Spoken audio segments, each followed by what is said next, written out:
आज का टॉपिक है gamma function and beta function. यहाँ पे देखते हैं कि गामा फंक्शन क्या है और बीटा फंक्शन क्या है। ठीक है, तो गामा फंक्शन हमारे पास क्या है, 0 टू इन्फिनिटी e की पावर माइनस एक्स और x की पावर n माइनस के one dx it is equal to gamma n। तो ये हुआ हमारे पास गामा फंक्शन।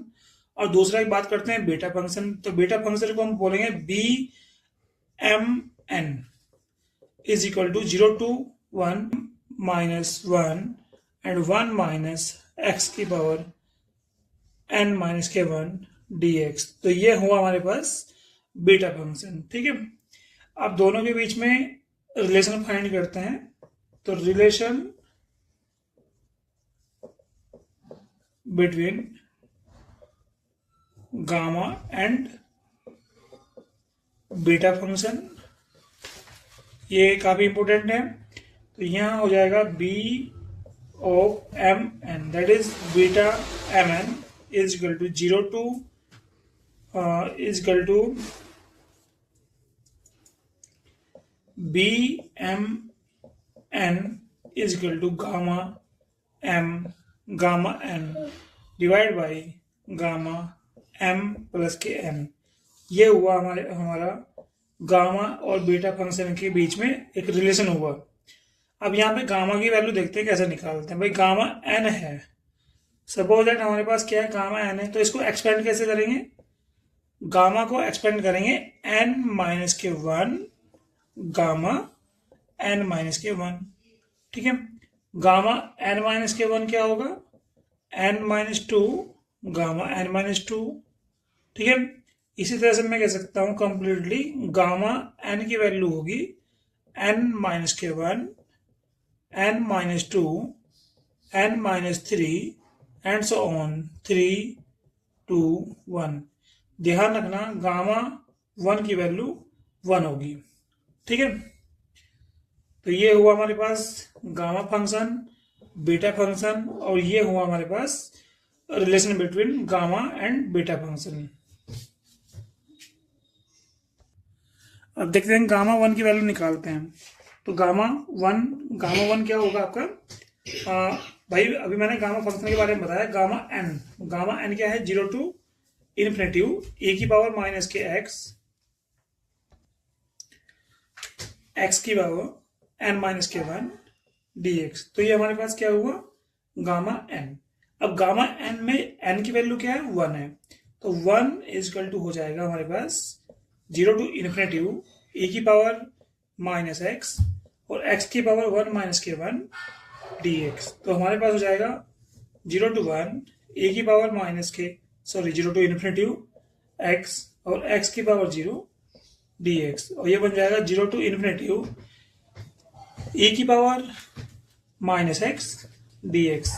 इसको आप इंटीग्रेट कीजिएगा तो e की power minus x minus e की पावर x और 0 टू इन्फिनिटी। और भाई ये बन जाएगा हमारे पास माइनस e की पावर माइनस के इन्फिनिटी माइनस e की पावर 0। ठीक है, तो यहाँ पे माइनस e की पावर इन्फिनिटी वैल्यू बनेगी आपकी 0 माइनस e की पावर 0 की वैल्यू बनेगी आपकी 1। तो आंसर आया हमारे पास -1 और भाई माइनस के 1 minus minus 1 is equal to 1। तो गामा 1 की वैल्यू कितनी हुई हमारे पास, 1। ओके, तो ये तो हुआ हमारे पास गामा 1 की वैल्यू। मैं आपको साथ साथ एक इंपोर्टेंट पॉइंट बता देता हूँ। गामा 1/2 की वैल्यू जो होगी √पाई होगी।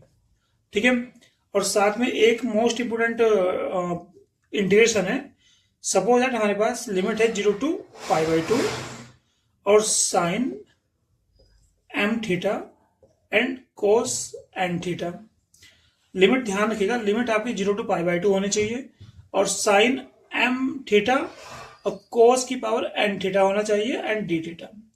तो ये आपका इक्वल हो जाएगा, ये इक्वल हो जाएगा आपका gamma m plus 1/2 gamma n plus के 1/2 and divide by gamma 2 into m plus n plus 2/2। ठीक है, अब हम यहाँ पे अब इसमें शो करेंगे गामा हाफ की वैल्यू √पाई कैसे आई है।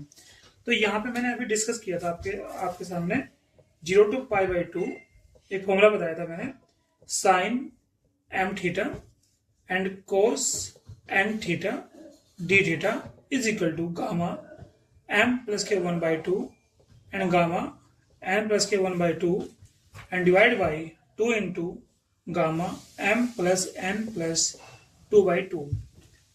ठीक है, अब मैंने इस फॉर्मूले के बारे में बात की है, तो यहाँ पे √1/2 सॉरी गामा 1/2 की वैल्यू √5 कैसे आई है, तो मैं इस फॉर्मूले का यूज करूंगा और यहाँ पे let m is equal to 0 and n is equal to 0 मैंने यहाँ पुटअप कर दिया, तो यहाँ बनेगा 0 टू दोनों साइड पुट कर दीजिएगा m की वैल्यू, m और n की वैल्यू 0 है, यहाँ पे भी पुट कर दीजिएगा, यहाँ पे भी पुट कर दीजिए, तो 0 टू π/2 और sine 0 theta and cos 0 theta is equal to 0 plus 1/2 gamma 0 plus 1/2 and divide by 2 into gamma 0 plus 0 plus 2/2।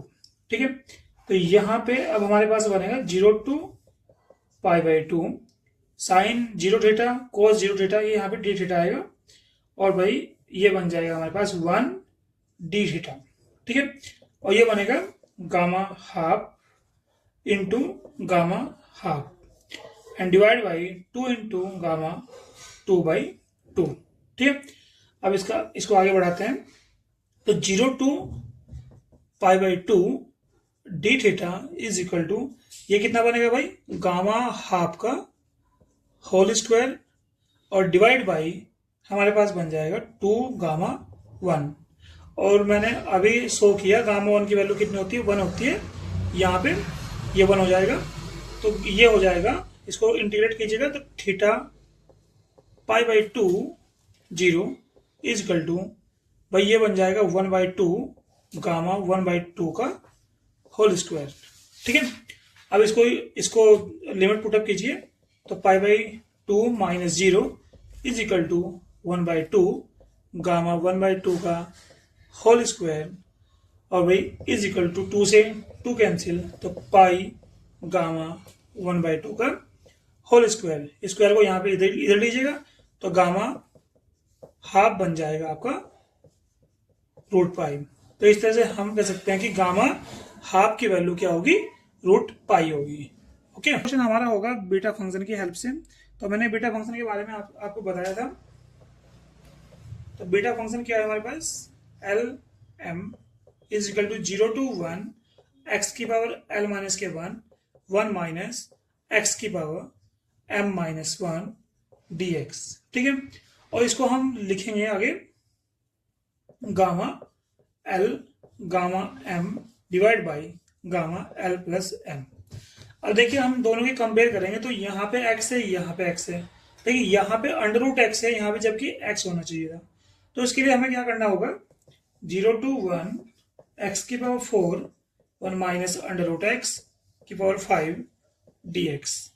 Late √x को हमने t कंसिडर कर लिया, तो यहाँ पे हो जाएगा x is equal to T square and dx is equal to 2t dt। ठीक है, तो ये वैल्यूज dx की वैल्यू यहाँ पे पुटअप करेंगे और √x की वैल्यू t यहाँ पुट करेंगे, तो ये बन जाएगा 0 टू 1। देखो जब लिमिट यहाँ पे x की 0 रखेंगे तो t की लिमिट रहेगी 0, जब x की लिमिट हम 1 रखेंगे तो t की लिमिट रहेगी 1, और भाई ये बन जाएगा x की वैल्यू कितनी है भाई, ये हमारे पास t स्क्वायर। ठीक है, 4 1 माइनस t की पावर 5 और dx की वैल्यू कितनी, 2t dt है। ठीक है, अब यहाँ पे 0 टू 1 ये 2 बाहर आ जाएगा हमारे पास, और ये बन जाएगा t की पावर भाई 2 into 4 that is 8 plus 1t that is 9। ठीक है, 1 माइनस t की पावर 5 dt। ओके, 0 टू 1 ये बन जाएगा, अगर मैं इसको मैं इस फॉर्म में कन्वर्ट करूंगा बीटा फंक्शन की फॉर्म में, तो 10 माइनस के 1 एंड 1 माइनस t की पावर 6 माइनस के 1 dt, तो ये बनेगा 2 गामा भाई l कितना है हमारे पास, 10 है, और m हमारे पास 6 है,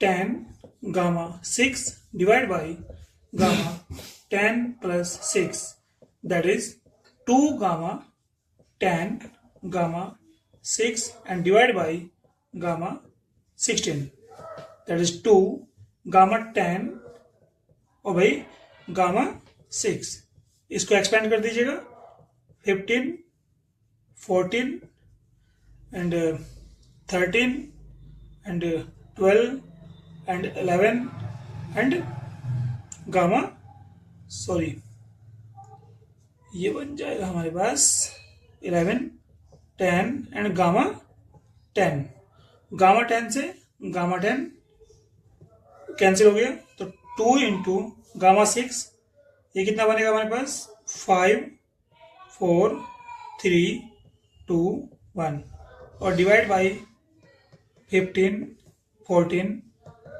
13 12 एंड 11 एंड 10 ठीक है। तो यहाँ पे 5 2 10 कैंसिल 4 3 12 कैंसिल और 2 से हमारे पास 7 कैंसिल तो हमारे पास क्या बचता है 1/15 इंटू 7 इंटू 13 इंटू 11 और आंसर हमारे पास आएगा। अब यहाँ पे 1/15 इंटू 7 इंटू 13 इंटू 11 को मल्टीप्लाई करने के बाद हमारे पास आता है 1/15 015 तीनों इनको सबको मल्टीप्लाई करने के बाद हमारे पास आंसर ये मिलेगा। तो यहाँ पे जो बीटा फंक्शन है इसको हमने सोल्व किया, सोल्व करने के बाद हमारे पास आंसर ये आता है। ठीक है, अब पहले इससे जस्ट पहले मैंने डबल इंटीग्रेशन के बारे में चेंज ऑफ ऑर्डर के कुछ क्वेश्चंस कराए थे और टॉपिक भी डिस्कस किया था, जिसके लिए आप ये वीडियो देखिएगा।